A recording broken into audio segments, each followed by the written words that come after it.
আজকে আমরা তিনজন মিলে খিচুড়ি খাওয়ার জন্য চলে গিয়েছিলাম সাদের আসর ইসলামিয়া হোটেল। তো খিচুড়ির দাম কত নিল আর খেতে কেমন লাগলো সবকিছু জানতে ভিডিওটি শেষ পর্যন্ত দেখতে থাকো। আশা করি ভিডিওটি তোমাদের ভালো লাগবে। আসসালামু আলাইকুম এভরিওয়ান। তো কালকে আমার ব্লগার জুবি পেজে 10,000 ফলোয়ার্স কমপ্লিট হয়ে গেছে। তো আবারও সবাইকে জানাই আমার মনের অন্তঃস্থল থেকে সবাইকে অশেষ অশেষ ধন্যবাদ।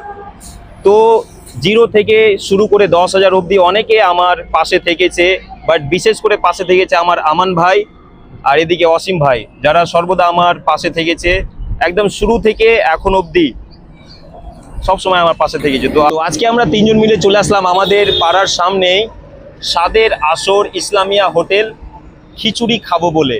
মানে এখানে শুনেছি যে অনেক সুন্দর খিচুড়ি বানায়, অনেকে ভিডিও পোস্ট করেছে।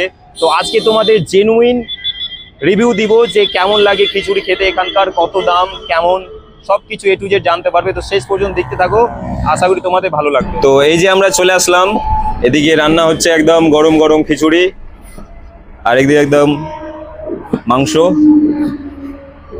তো আমরা তিনজন চলে এসেছি আজকে তোমাদের জেনুইন রিভিউ দিব যে কেমন লাগে এখানকার খিচুড়ি। অনেকে ভিডিও করেছে পোস্ট করেছে, বাট আজকে জেনুইন রিভিউ দিব যে কেমন লাগে কত দাম। কেমন লাগছে বলো? কেমন লাগবে খেতে? মনে হচ্ছে খিচুড়ি দেখে একদম একদম জমে গিয়েছে খিচুড়ি, দেখো গরম গরম একদম রেডি হচ্ছে। তো চলো আমরা ভেতরে এবার ঢুকে বসে পড়ি। তো আমরা ভেতরে ঢুকে বসে পড়লাম। এই যে আমার সামনে ওয়াসিম ভাই, আমান ভাই। তো ভেতরে 4টা ডাইনিং টেবিল রয়েছে, দেখতে পাচ্ছ ভেতরে দৃশ্যটা। আর এই যে আমাদের চলে আসলো খিচুড়ি, প্রথমে দিয়ে দিই আমান ভাইকে।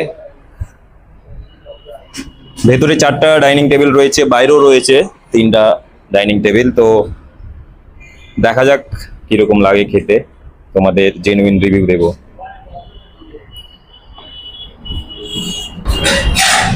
দেখে তো খুব সুন্দর লাগছে।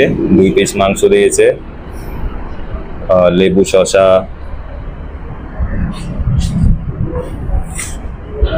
তো ফাইনালি চলে আসলো তিনজনেরই থালা। তো রেডি তোমরা খাওয়ার জন্য? তো চলে আসলো তিনজনেরই খিচুড়ি, এবার আমরা খেতে শুরু করবো আর তোমাদের বলবো যে কেমন লাগছে খেতে। বিসমিল্লাহির রহমানির রহিম।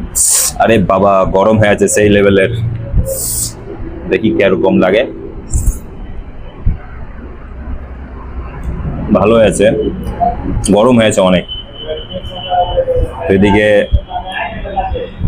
লেগ পিস দিয়েছে আর আলু আর মাংসের তরকারি। তো একটু লবণ কম লাগছিল, তাই লবণটা চেয়ে নিলাম আর লেবু রস দিয়ে একদম মেখে খেতে লাগলাম। এই যে দেখতে পাচ্ছ লবণ দিয়ে চলে গেল।